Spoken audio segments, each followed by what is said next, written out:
Nunu, Ya, Prof. Nunu, kita langsung bahas ya soal nasib guru honorer yang non ASN ini.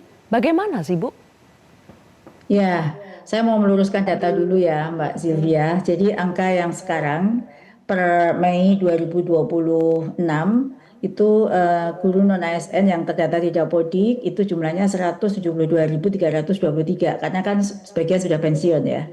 Dan sudah ada yang berubah status menjadi paruh waktu saat itu. Jadi 172.323. Kita punya formasi yang terbuka untuk umum itu 464.856 itu untuk yang formasi Kemendikbudrismen. Jadi kami berharap guru-guru ini ikut mengikuti seleksi tersebut ya, mengikuti seleksi terbuka CPNS yang memang itu mengundang semua putra terbaik bangsa. Bukan hanya salah satunya yang bisa ikut adalah guru non ASN itu, kemudian ada lulusan PPG Prajabatan dan lulusan S1 D4 yang memang punya panggilan jiwa untuk menjadi guru dan mempunyai panggilan hati yang punya semangat untuk memajukan pendidikan di Indonesia. Jadi itu. Dan nanti jika mereka tidak lolos dalam seleksi CPNS, pada dasarnya mereka masih bisa mengajar karena kita penyelesaian status pemenuhan 529.000 guru itu bertahap. Kita tahu bahwa seleksi CPNS itu tidak mudah, sehingga sampai penuntasan itu mereka masih bisa mengajar.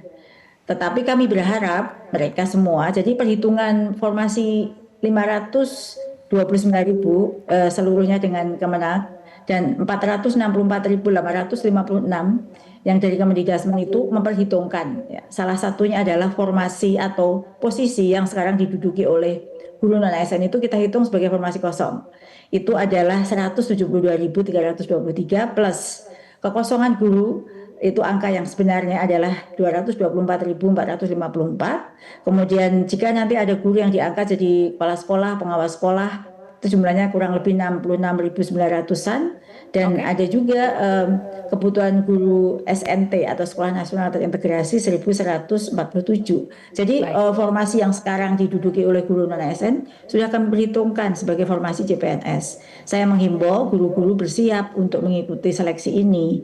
Jadi Bapak Ibu ini kan masih muda, sebagian besar muda Mbak. Jadi karena yang P3K itu sejak 2021 itu sudah kami afirmasi umur, afirmasi pengalaman itu hampir semuanya tuntas. Sehingga yang masih tersisa ini yang muda-muda. Contoh Bu Sinta saja baru 4 tahun jadi guru non ASN, berarti masih muda kan. Kurang lebih seperti itu. Jadi kalau di data kami memang ada yang di bawah 35, di atas 35, tapi lebih besar yang di bawah 35, Mbak. Oke. Sebentar ya Prof. Nunu ya biar tegas, berarti yang 172.000 menurut data tadi Ibu sebutkan guru non ASN itu mereka juga akan berkesempatan untuk mengikuti seleksi terbuka CPNS sama seperti yang P3K penuh waktu tadi Ibu ya. Sama-sama ini ya bareng-bareng bisa melakukan seleksi terbuka tes CPNS tahun 2027. Nah, betul. Itu kan kita tahu Bu ya, biasanya kalau seleksi CPNS ada batas usia. Setahu kami 35 tahun maksimal dan bisa lebih dari 35 tahun untuk jabatan tertentu. Tapi yang seperti dokter dan lain-lain. Kalau untuk guru itu 35 tahun. Berarti kalau yang di atas 35 tahun bagaimana Bu? Ya, terkait dengan ketentuan seleksi, mekanismenya dan lain sebagainya itu ada di Kemenpan. Jadi apakah nanti akan ada mekanisme seleksi yang lain, itu kita tunggu saja.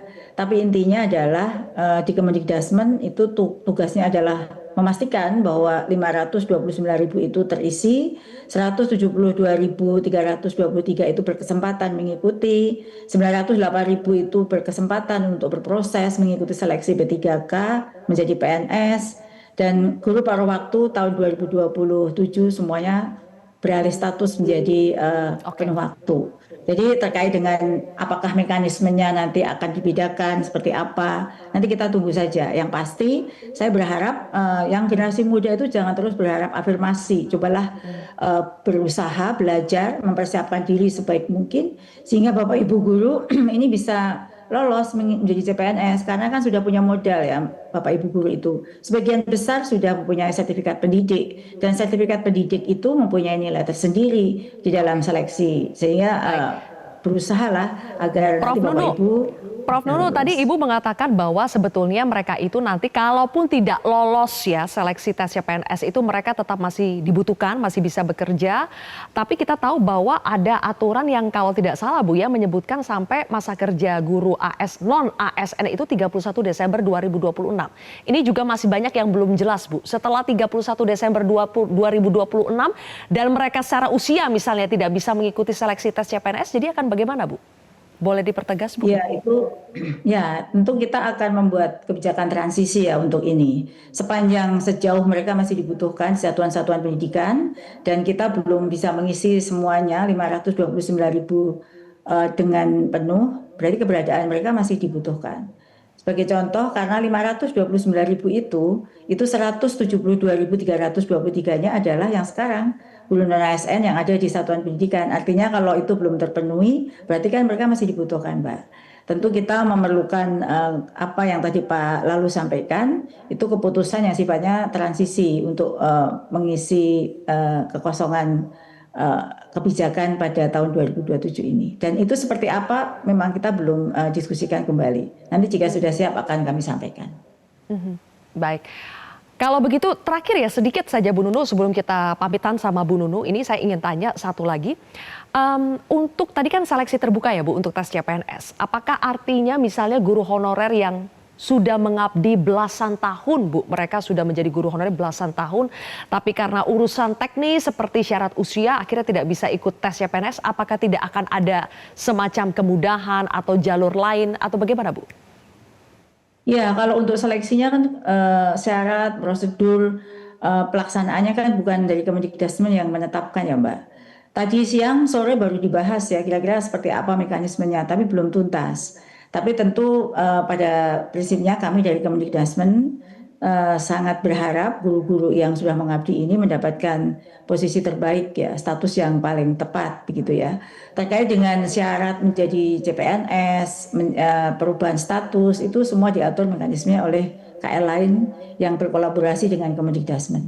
Intinya ya saya berharap guru sekarang dengan status apapun yang paling tidak P3K itu adalah hasil perjuangan yang luar biasa berat. 2021 hingga sekarang mereka sangat berjuang untuk mendapatkan status tersebut. Tentu dengan status yang dimiliki ya saya berharap mereka berkinerja sebaik mungkin memberikan layanan pendidikan terbaik untuk anak-anak kita. Biarkan juga kami akan berjuang dan tentu untuk itu para guru pun juga harus mempersiapkan diri untuk bisa lolos seleksi ini dengan sebaik mungkin. Ingat bahwa CPNS itu tidak banyak afirmasi sebagaimana waktu tes P3K. Baik, kalau begitu. Profesor Nunu Suryani, Dirjen Guru dan Tenaga Kependidikan Kemendikbudristek. Terima kasih Prof sudah meluangkan waktunya bersama kami di kontroversi hari ini. Pemirsa, kami masih ada satu segmen lagi seperti tadi Pak Lalu bilang kebijakan ini jangan sampai batal ya, harus kita kawal sampai terlaksana. Bagaimana dari Bakom juga memastikannya, nanti kita akan bahas satu segmen lagi pemirsa, tetaplah di kontroversi.